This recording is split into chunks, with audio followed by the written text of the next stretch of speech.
Is there anything you need to talk about? How is jiu-jitsu different now? Oh, I can't headbutt you in the teeth anymore. Are you upset about that? Yes, I like headbutts. You can't get headbutt in donkey guard. That is true. That's quite possibly the safest place in MMA. How are you gonna beat me up if I have you in reverse close guard? If I'm up your... Just changing from where I came from the sport with no rules and headbutts, and now it is a completely different sport with same fundamental underlying foundation moves, but everything about the goals and the rules are much different, and so it's evolved into something really different. When you were starting out, were leg locks looked down upon? When I first started, if you started ankle locking people or heel hooking them, they told you your jiu-jitsu is shit. And at first I kind of swallowed that pill. They must be right, because I have to resort to leg locks. But now, 2025, that seems kind of silly. When did that mindset shift for you?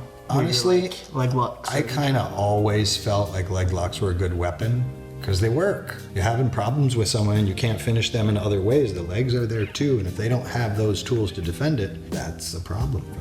When you were growing up in jiu-jitsu, was there a lot of, oh, this is too advanced, we'll show you later on? I heard that a lot from, not so much from Renzo Gracie, because that's where I've gotten a lot of my stuff, but like most traditional schools. I've had other black belts come in and visit. Maybe we let them teach a class and they come over and whisper to me, hey, I got these techniques for you, don't show them to me.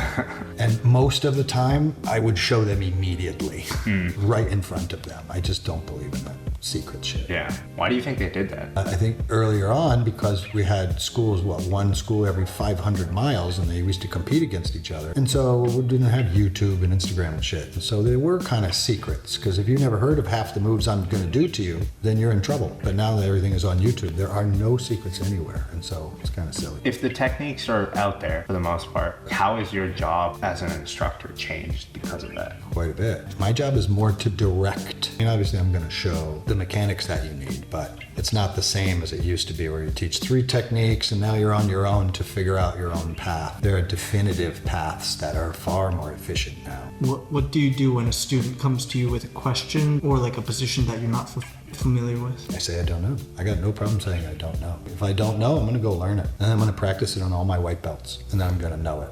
So I give them alternatives, and I go learn, and I come back, and then I've got that answer. When was the first time you ever were aware of the buggy choke? A couple white belts tried it on me. I thought it was funny. Do you respect the buggy choke? I absolutely do not. Throughout the years of teaching, what concepts have stayed true? Frames, man. The concept of frames keeps me alive to this day. Keeping people off of you is king. When people come into the gym that don't train here, what do you generally notice that they're missing at, say, the blue belt level? If we're speaking generally, a lot of core fundamentals. I've seen blue belts who can't shrimp properly and create space. I've seen blue belts who don't understand what the difference between a stiff arm, forearms, and a self frame is. But they got good other stuff. I just don't think it's well-rounded like we do here. We make sure everybody's got fundamentals all the way around. Why have you forsaken the gi? Because it's stupid. I started this sport in '93 because I wanted to know how to fight and defend myself. And in my opinion, when you get into an altercation on the street, generally speaking, can't really rely on clothes. No gi works whether you have a gi on or not. Gi only works if you have a gi or you got jackets or clothes strong enough to not rip. It's too slow. It's got nothing to do with a real fight. I think some of those concepts that you get so accustomed to with the gi are very nice and comfortable, but that's not reality when some drunk guy is trying to swing on you as hard as you can. Maybe it's good for brand new people. Beginners tend to move too fast and always want to go for the kill. So if we can slow them down right at the beginning, they can learn stuff so much faster. So they understand to have some patience and slow down a little bit. Maybe we could throw a gi on somebody the first 3 months and then burn it. How do you deal with spazzy white belts in the gym, and how do you teach your students to deal with spazzy white belts in the gym? Try to make them not spazzy by talking to them and explaining that if you're spazzy, you won't have any more training partners. And then in terms of what to tell our students, I think stickiness, patience are 2 really important values, that because you can't always match the spastic person. What do you mean by stickiness? Put your arm out.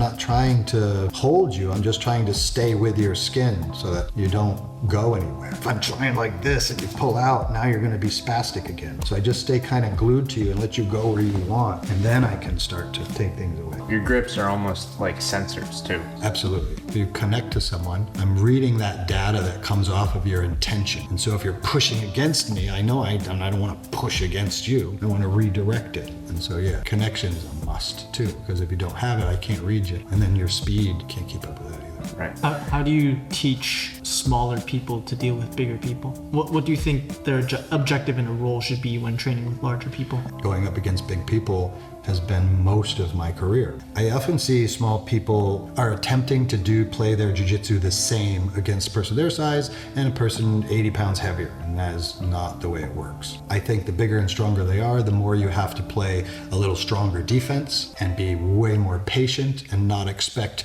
your big movements to do much of anything. You've kind of got to weather the storm a little bit.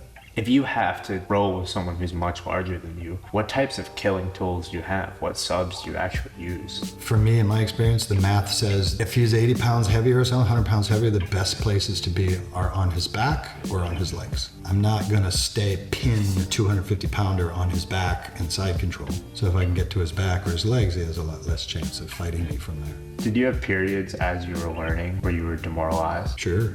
How did you deal with that? Got sad and I went home and I learned more. Like for instance, years ago I was a purple belt teaching in Amherst, and one of my students was early level blue, but he had just learned a Darce choke. This was like way back in the 90s. And he came to class and didn't tell me, and we rolled, and he slapped so many Darce chokes on me. I'd never seen a Darce, I didn't know how to get out of it, I had no answers, and he just crucified me all class. I went home, I was pretty sad, but I tried to figure out how to deal with it. You just got to grow and go with it. And if your ego gets in the way, you're screwed.